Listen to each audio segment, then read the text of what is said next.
Working through the details on that right now. Not sure where that's going to land yet. Obviously, a limit on size of roster affects us more than it would about any team in the country. Walk-on program's been an very important part of Nebraska football for generations. So we're still working through the details on that. The protocols. The Big Ten's working hard. I give them credit. Coming up with a lot of rules and ways that we can play football. We're just grateful that we're actually going to get to play football. I think that's the right decision. But I also want to be able to give all of our student athletes that are on our football team an opportunity to practice, compete. So we're still working through that right now. Is there a risk that you would have to carry a smaller number of guys, or is that still part of what's being worked through? Sure yet. I'm sure that's probably a risk. We just have more football players on our team than other people do. We're willing to test them, buy more tests, whatever we have to do, and hopefully we'll have that opportunity. But again, we're still working through that. It's unclear right now. Thanks. Next up from 10-11, Kevin Suits. Go ahead, Kevin. Hi, Coach. Just wanted to get your thoughts on the season ahead. And, there's been a number of college games that have been either postponed or canceled, and now we see a surge in the NFL that's affecting its season. What are your thoughts on what lies ahead of you and the season playing out as it's scheduled right now? We were one of the teams that really fought to be able to play. I'm glad we did that because I think we were fighting for football. I think that was the right thing to do. And we're going to have to comply with any and all restrictions and qualifications in order to be able to play. We're going to be as careful as we can. We want to give our student athletes a opportunity to do what they came to Nebraska to do. Hopefully we get to play as many games as possible. Hopefully we get to play all 9. Next up, Nebraska 24/7, Brian Christopherson. Hey, Scott. I wanted to ask you about your running backs. How many do you want to feel good about, going into a game, possibly playing? And how have Sevion and Marvin kind of adapted since they've been here? Yeah, obviously Dedrick Mills is a guy with a lot of experience coming back. We're going to lean heavy on him. I think we have some guys at some other positions that could contribute some carries if we needed. But other than that, we're young at that position. I think Savion and Marvin have both done a good job of coming in and learning. Still have a ways to go, but you definitely see flashes from those guys. Ronald Tompkins has been healthier than we thought this year and has done some really good things. And there's several other guys, younger guys and walk-ons that every time they get a chance, they make plays. So I think we'll be a deeper unit at that spot this year than we were a year ago, and we need some good play from all those guys. Thank you. Hale varsity, Derek Peterson. Go ahead, Derek. Hey, Scott. Jack Stoll was asked earlier this week if he or any of the seniors had thought about what they were going to do at the end of the season with their additional year of eligibility from the NCAA. And he said that that's not a conversation that they're having right now. You haven't had any opt-outs. It seems like you've got a team that's just laser focused on the task at hand, which is this season. What do you think is leading to that mentality from the players? Our guys have been together probably longer through this than most teams have. We got our guys back. I think it's been documented a lot earlier. They've been working together, I think bonding together. I think there'll be plenty of chance for guys to decide what the best options for them are after the season, whether it's leaving, trying to come back for another year. Right now we have a pretty tight-knit group, and I think they're focused on becoming the best team that they can so they can compete in these Big Ten games. And our guys are just thrilled that they're going to get a chance to play some games this fall. Thanks, Scott. Sam McEwen, Omaha World-Herald. Hey, Scott. Thanks for doing this today, and my condolences to your family for your loss of your dad. You have a relatively young team, but at the same time, how do you feel about the depth, just like the number of players at each position, and how close are you to kind of having the number depth that you want, even if they don't have the experience? And where do you feel best about your depth on your offense and defense? I appreciate you saying that about Dad, Sam. Our faith has gotten us through this. I can't imagine going through this situation without assurance of salvation through faith, and that's gotten us through it. We took over a team here when we got here a few years ago that wasn't probably ready to compete at the level that we wanted it to yet. I think the record's probably shown that. I'm reluctant to talk about us getting better because we have gotten better, but people take that and run with it. We had a lot of work to do. We've covered a lot of ground, probably still have some ground to cover. Depth has been one of the issues, per your question. We're a lot closer there than we have been. Feel really good about certain positions, some others that we could still use another guy or two, but we're deeper than we have been. It's funny you mentioned Jack. Tight end's one of the spots where we feel like we have a bunch of guys at that spot that compete at a high level right now. Every year we bring in another recruiting class. Every weight session with Zach Duvall, where we're developing players, we get closer to having not just the type of talent that we need to compete at a high level, but the depth that we need to compete at a high level. So we'll keep training our guys from the bottom of the roster to the top of the roster, and day by day, if we get better and better, we're gonna be closer to where we want to be.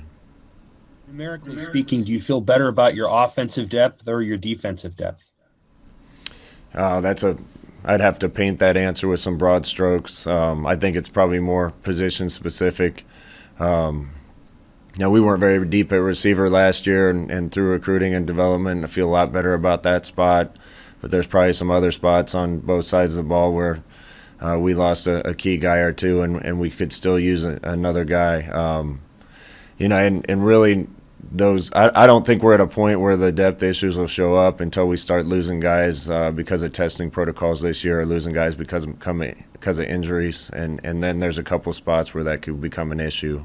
But we definitely have more athletes on the team right now, more guys capable of competing at the Big Ten level, and hopefully we can keep them healthy all year so they can show what they can do. Thank you. KLKN, Andrew Ward.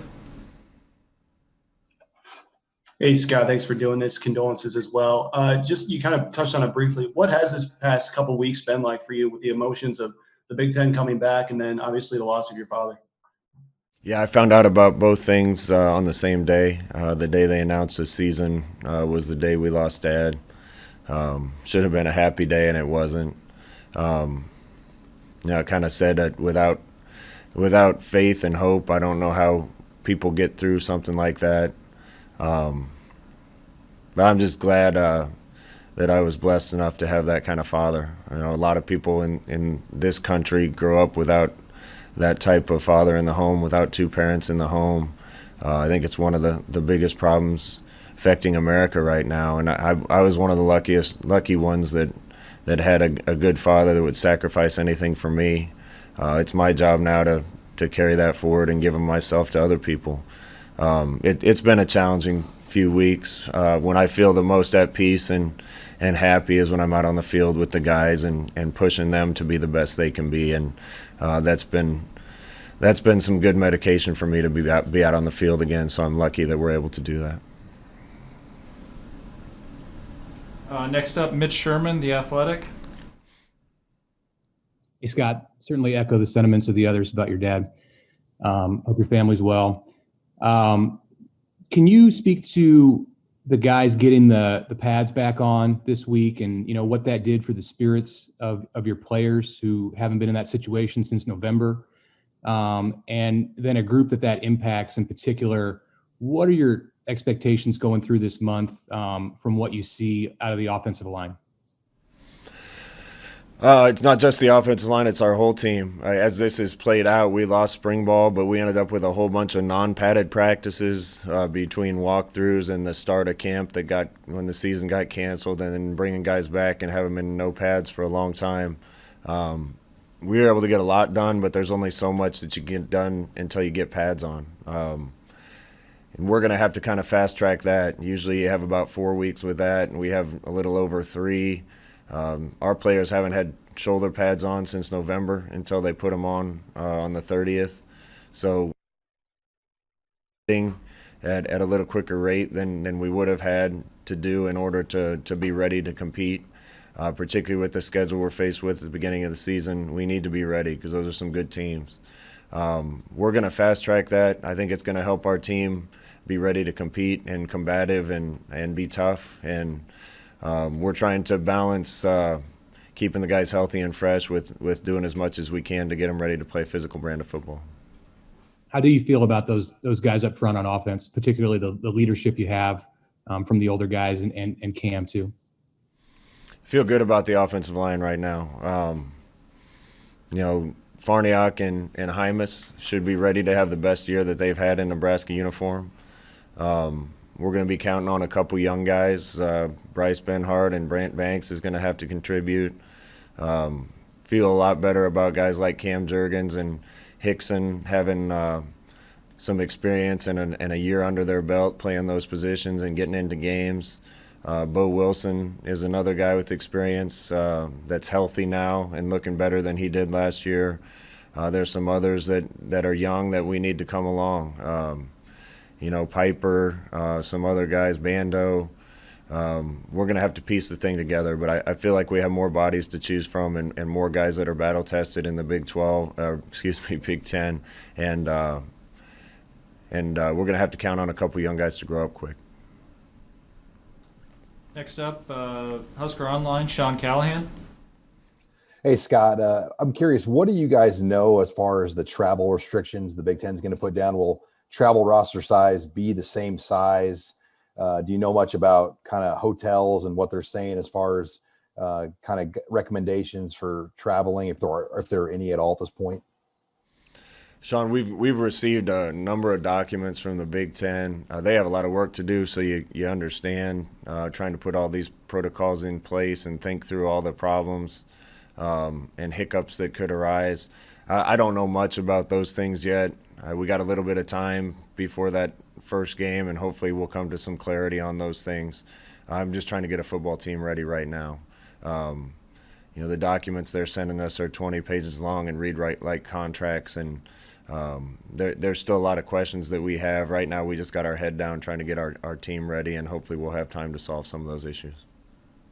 No redshirt rule this year. What are the real advantages as far as being able to have more guys available that you can utilize maybe in special teams in different areas? Yeah, everybody's going to be able to play without fear of losing a year of eligibility. That changes your thought process a little bit. That being said, you still want to put the best players you can out on the field. I think the issues with this year not counting as year eligibility are probably going to be bigger decisions down the road when you just decide how long to keep people on the roster, how long guys want to stay on the roster. There's going to be some answers that we need down the road, how to navigate that. For these 9 games we have this year, we're just going to play as many guys as we can and whoever we think is going to help us win football games. Got time for 2 or 3 more for Coach. Evan Bland, Omaha World-Herald. Hey, Scott, scheduling question for you. I know Bill Moose has expressed wanting Iowa to play on that Black Friday this year. Are there other games that you guys would be interested in looking at playing on Friday this season, and how's that process going? I don't have much to do with the scheduling. Our guys are excited to play. We're just grateful we get to play. I think we probably landed with probably the toughest strength of schedule in the conference, and because the conference is so strong, maybe the country. I don't think our guys care. The players don't care. They just want an opportunity to compete. We were one of the schools fighting to get to play, and we're just excited we get to play. I don't think beggars can be choosers. Sometimes that if they tell us we're playing on a Thursday, we need to be ready to play on a Thursday. If it's Sunday, it's Sunday, and if it's in Uzbekistan, we're going to have to probably stop in a couple places on the way over there. Wherever and whenever we get to play, our guys are just excited to get a chance to compete. Back to Parker Gabriel, Lincoln Journal-Star. Scott, I probably can't follow Uzbekistan, but as you've watched teams around the country get going and some of the problems that they've run into, maybe you wouldn't think of off the top of your head, like not having a long snapper available or being short at one position or another as the season goes on.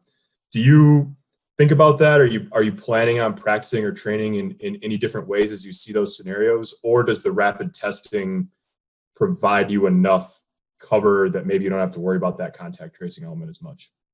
No, I think, Parker, as many protocols and safeguards as you try to put in place, you can't anticipate what's going to happen. So we're going to try to be as safe as we can and keep our kids healthy.